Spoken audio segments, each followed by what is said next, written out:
Hi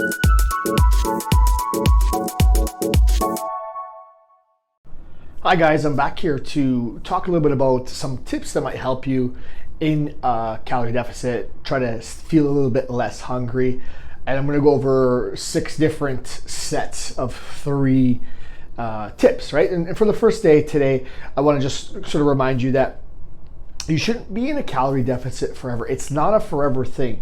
It's a temporary thing to get you to burn more calories than you expend, and then at some point you start to eat back at maintenance, which means that you eat just as much as you expend, and then that way everything balances out. But right now, what you're trying to do when you're in a calorie deficit is to tip the scale in favor of getting rid of energy off your body as opposed to storing more or maintaining what you have.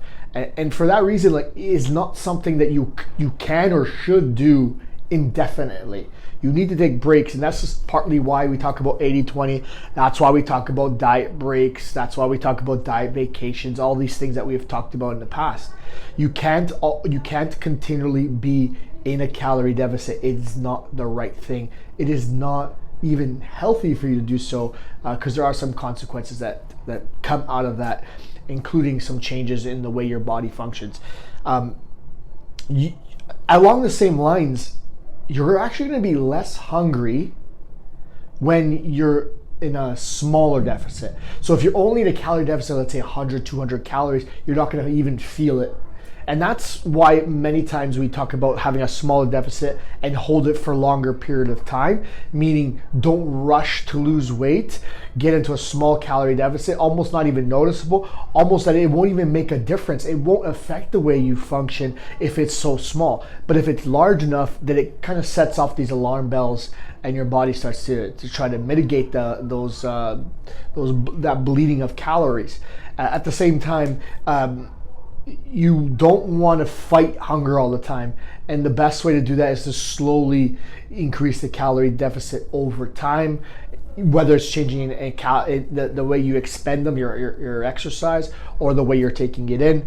But smaller calorie deficit, it's going to mean less of you're going to notice it less, and you're going to feel as hungry. And finally, hunger increases over time the longer you spend in a deficit.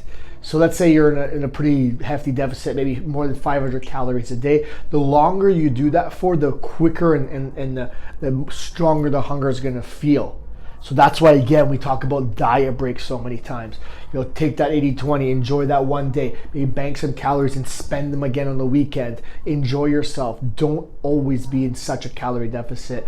Try to balance it out. Try to realize that it is part of your grander plan. You do have a life outside of just being in a calorie deficit. So those are 3 tips that you can start with feeling a little bit less hungry and managing your calorie deficit.